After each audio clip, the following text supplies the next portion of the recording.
life, wisdom. Okay, hey, I'm John Breeding. It's Friday, August 23rd, 2013 in Austin, Texas. It's hot. It's the end of summertime. But I've had some studies coming across my desk recently that have reminded me of the ongoing debacle of what I call the pharmacost.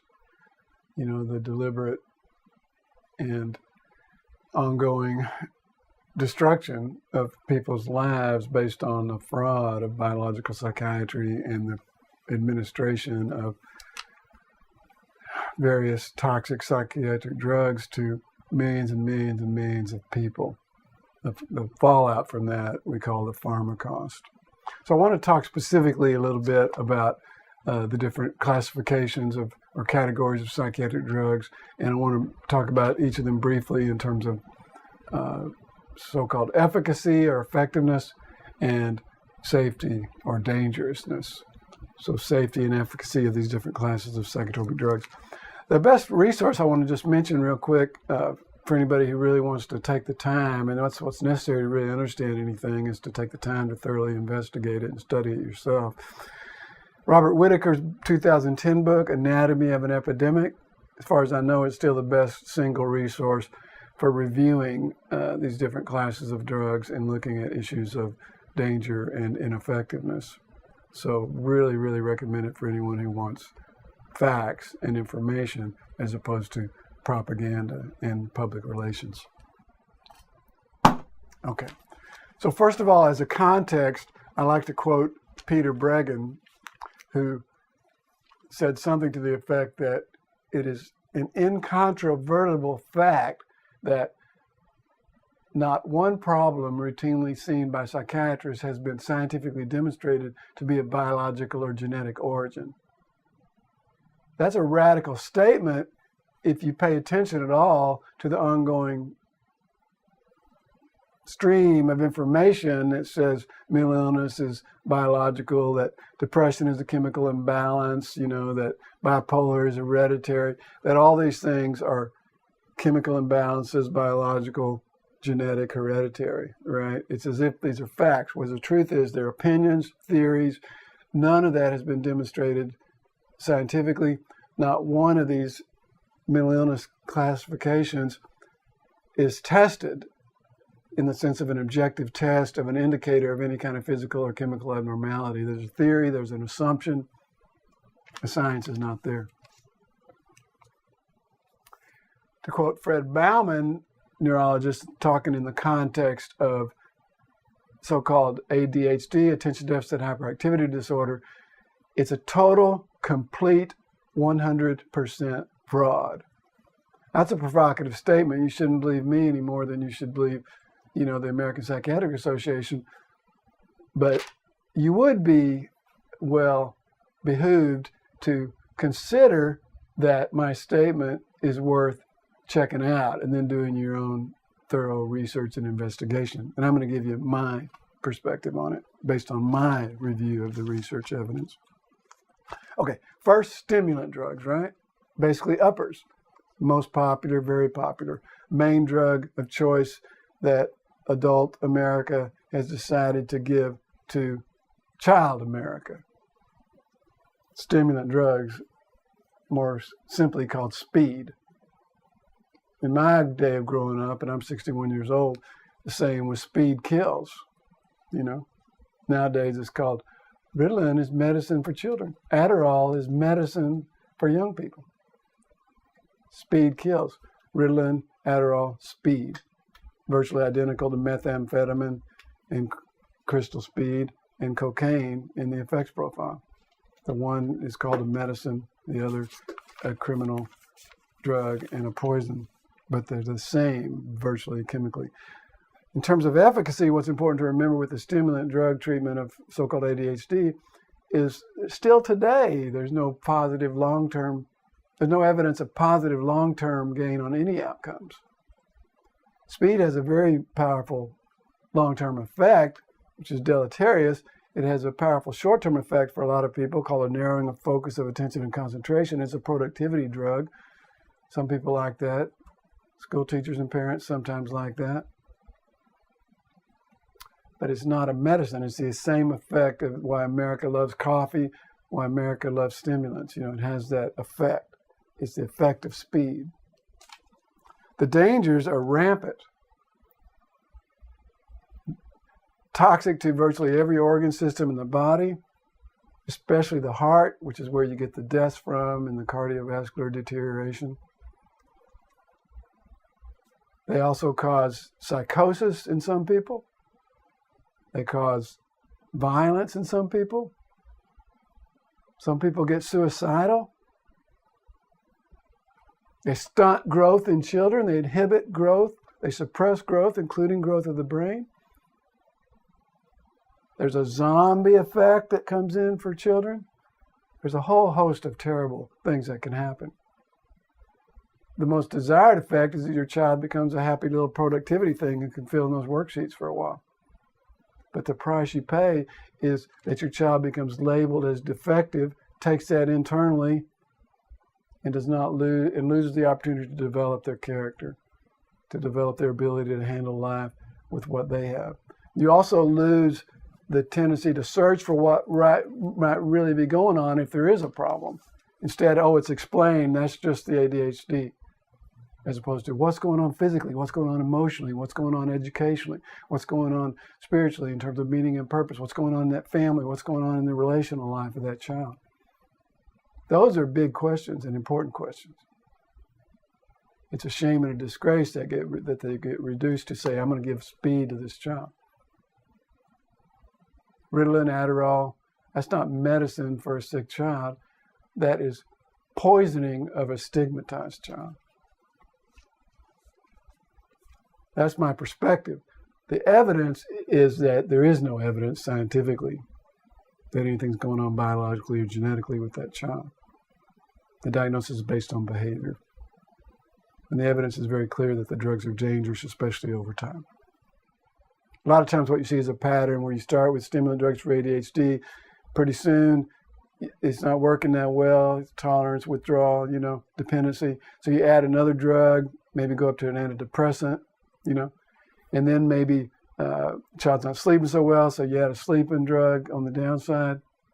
And then maybe they start getting moody, and then you diagnose them bipolar, and so you add a mood stabilizer, and then it's bipolar with psychotic features, and you add an antipsychotic. See that pattern very, very often. It's a very dangerous path. Okay, antidepressants. Most popular are the so-called SSRIs, the serotonin drugs, allegedly to correct a chemical imbalance. They definitely mess with the chemicals in the body, but the imbalance really starts at the point that you take the drug.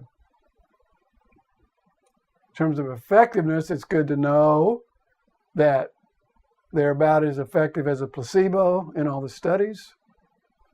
In other words, you're going to get a similar effect whether you actually take an antidepressant pill or whether you take a fake pill. Studies show that exercise works about as well or better. Depression responds. The other thing is that time. 6 months to a year.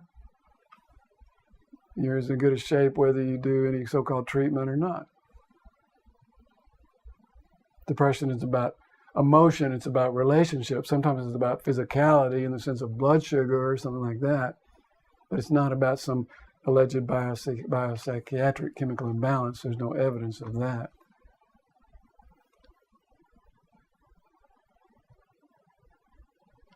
Depression is about relationships. It's about purpose in life on a psychological level. The dangers, they're vast.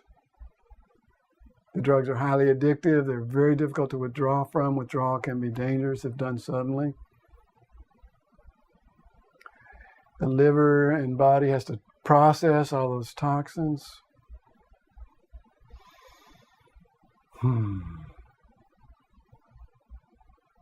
They can interfere with sleep. They're known and even acknowledged by the FDA that they can cause young people to become suicidal, and old people too. People who weren't suicidal before they started the antidepressant may become suicidal. or it can exacerbate that dynamic. It can interfere with sleep, and people can become psychotic. It's called REM sleep behavioral disorder. These are extreme things. They're not all that uncommon, though. Studies, in some of the studies, is 4 to 12% of people have exacerbated suicidal ideation. There's a lot of evidence that these so-called senseless violence incidents, school shootings, violent tendencies, a percentage of people who take these drugs get psychotic and violent in that way. More common is people are just kind of disconnected from their empathy and sensitivity and relatedness to others. And so you'll see that dynamic. One of Peter Bregin's really good books is called Medication Madness. It's about the concept of involuntary intoxication, that people become intoxicated, they become cognitively disabled and impeded self-awareness as an effect of the psychiatric drugs that they're taking. So then the person themselves is not aware of it. The people around may be the ones that become aware, but only if they're not caught in the spell of assuming that's the person's mental illness or that's just the way they are. You always look first at the effects of the psychiatric drug. And when people are trying to withdraw, it's important not to jump to the conclusion that an exacerbation of some kind of so-called symptomatology, right, is not necessarily evidence of their, quote, mental illness. It's very often a withdrawal effect of the drug, and it takes time to go through that. So it's important to study the process of drug withdrawal and become aware of that as well. Antidepressants, on average, about as effective as a sugar pill, less effective than time and emotional support and things like that. The dangers, vast and broad. Mood stabilizers, okay, that's your lithium, your Depakote, things like that. Each of those drugs has a whole host of serious so-called side effects. The conversation here is that side effect is a euphemism. There's just effects, and there's those that you like and those that you don't. I like getting drunk. I get happy. I don't like vomiting and having a hangover. Side effect. Effect, right? You know? Same thing with any drug, whether it's prescription, non-prescription, illegal or non-illegal. It's just a matter of how society chooses to label it. Think about this thing that's now called bipolar. You know, it used to be a very rare disease, you know, disease. 1 out of 10,000, you know, 80 years ago. Now it's estimated 1 out of 40. And guess what? The people who take the drugs get worse. The cycling gets more. The episodes get more severe. The treatment exacerbates the problem and it gets worse. Robert Whitaker's book, Anatomy of an Epidemic, really lays out that data, you know. So the story now is that bipolar is genetic and chemical, and you need to take your medicine. But the science of it, the research of it shows that people who take the medicine, the drugs, and stay on it get worse over time. There's no guarantees in life, you know, with extreme states of mind and with distress and that kind of thing. But on average, you got a way better chance of getting back into balance with your life if you avoid these toxic substances. That's just the science, folks. The outcomes for people on drugs are, quote, incomprehensibly worse. And Whitaker calls it an astonishing medical disaster.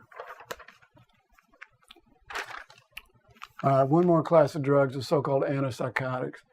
One great tragedy about this thing is that in some places, and for example in Florida, they're using a lot of antipsychotic drugs as treatment for ADHD. Antipsychotics is the most toxic, the most dangerous, the most damaging of all the classes of psychotropic drugs. It's a class of drugs that is known to cause permanent neurological damage in the form of tardive dyskinesia and that kind of thing, and permanent metabolic damage in the form of diabetes and that kind of thing in a large percentage of people who take it over time. It's known to cause this damage, and the more risk, the longer you take it. So you know you're going to be damaged taking these drugs. You're going to typically gain a lot of weight on some of these drugs, especially the newer ones like Seroquel and Zyprexa and things like that, Risperdal. You're going to throw your metabolic systems out of whack. You're going to get movement, neurological kind of disorders over time. The antipsychotics have caused the largest epidemic of neurological disease in the history of the world. And studies in the past, as well as studies up today, show that over time, less drugs or no drugs, you got a better chance of recovering. Again, there's no guarantees with extreme states of mind and these so-called psychotic processes, that are really disorganizing and disturbing for people. It's hard and it's scary. But the people who have a better chance to recover are those who don't take the drugs or get off them after taking relatively low amounts. It used to be, meaning 60, 80 years ago, if you were diagnosed with schizophrenia, you had, 60% at least chance of recovery just naturally over time. It's still true in non-industrialized countries, in other words, where they don't have the drug access, that you have about that percentage that recover. In the West, in modern industrialized psychiatric universes, the conventional wisdom is that schizophrenia is genetic, it's progressive, it's a life sentence, that it's a defect that you just have to live with and keep under control with drugs for the rest of your life, that there's a 0% recovery rate, basically. I know that's a lie because I know several people myself who were diagnosed so-called schizophrenic and are doing great without drugs at this point in their lives. You can find an article or two about that on my wildestcults.com website. But in Whitaker's book, Anatomy of the Epidemic, his previous book in America really lays out that data on the antipsychotics. The evidence is that the drugs actually create a greater sensitivity to the environment and to relapse. And the longer you're on the drug, the less likely you are to be able to ever really recover. And a lot of people, especially in their early experiences, recover naturally and gradually, especially if they have a safe asylum to go to and support and are not drugged. It's hard to provide that in our society, but it's important to remember that it is possible to come back from extreme states of mind, especially because a lot of times they're triggered specifically by drugs, for example, psychedelic drugs, or by a bout of sleep deprivation or extreme stress or trauma, right? And it's possible to get through these experiences, however difficult it is. The end result of this psychiatric drug path is what? It's disability. That's why Whitaker's book is called Anatomy of an Epidemic. The turn of the last century, 1900, about 1 in 2,000 Americans considered disabled by virtue of mental illness. 1950 is about 1 in 500. By now, it's approaching 1 in 50, approaching 2% of adult Americans considered disabled on SSDI, permanent disability, by virtue of a psychiatric disease.